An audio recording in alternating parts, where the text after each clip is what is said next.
Last week we left off talking about Freemasonry as a tradition in which natural law and morality is taught through a system of symbols, allegories, and rituals. And we highlighted that what an allegory really is a story, poem, or picture that can be interpreted to reveal hidden meanings, typically moral or political meanings. So Freemasonry is a veiled tradition that, through its symbols and its allegories, attempts to get the person being taught to understand the deeper symbolic significances of these symbols and these allegorical tales in order to learn about themselves and in order to learn about natural law. Now, again, I thought I made this abundantly clear, almost to the point of boredom last week, that what I was attempting to explain here is not what necessarily may be going on in the lodge system of Freemasonry, but instead that I would be explaining the esoteric underlying tradition of this tradition, okay? The esoteric underlying teachings of this tradition. I still get people emailing or, telling me that they think Freemasonry is all one thing. And I thought I explained that to a degree of almost,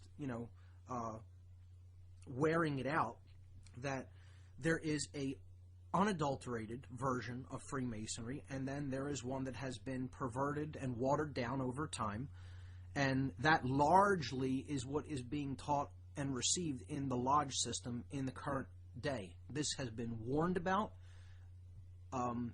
ad infinitum. It has been warned about by different Masonic authors, okay? Notably, I could think of two that warned of this watering down of this tradition and that this would have to be watched for. Manly P. Hall certainly did, and also Albert Churchward, who really delved into this watering down and perversion of the Masonic tradition in his book, Origins of Freemasonry. Now, that brings me to my next point.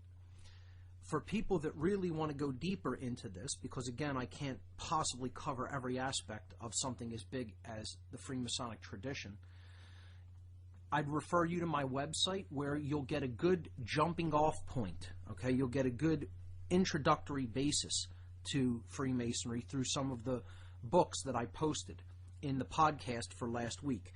So I want to refer you to the site for two reasons. The first is to show you on the podcast page last week's show number 52. On that podcast, I posted, along with the MP3 file, a great number of Masonic books for people who want to do further research. You can read these books online. If you join up to Scribd and upload, you could download them and keep them or print them, do whatever you want with them.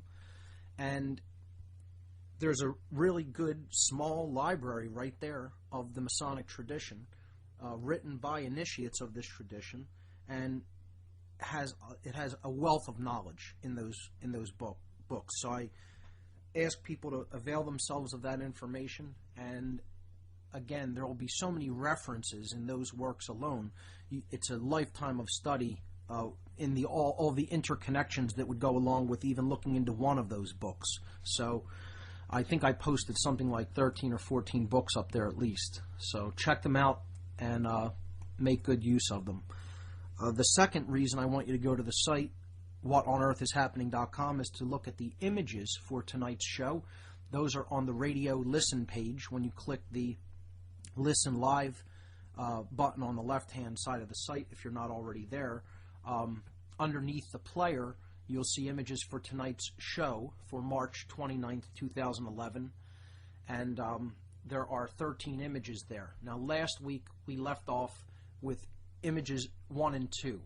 At the beginning last week of the second hour, I was explaining the structure of Freemasonry, the general structure, and how this is based in hierarchy and compartmentalization, as is almost every other institution on the earth. And this is one of the dangers of the lodge system of Freemasonry.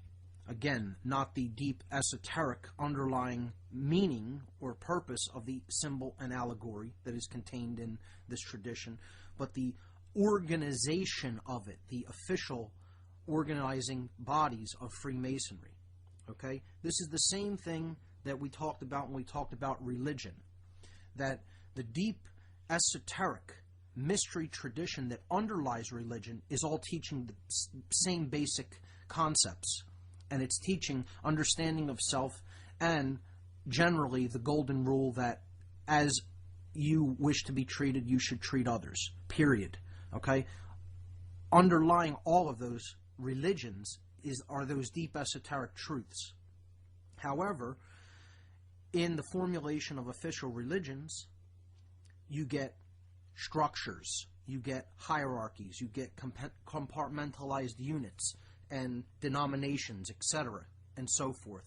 And in doing that, it creates political aspects to this, and therefore you have power plays go on, you have the watering down of the tradition, you have the hoarding and keeping of knowledge, and the, misinterpretations and misdirection that go along with all of those things. That is the religious aspect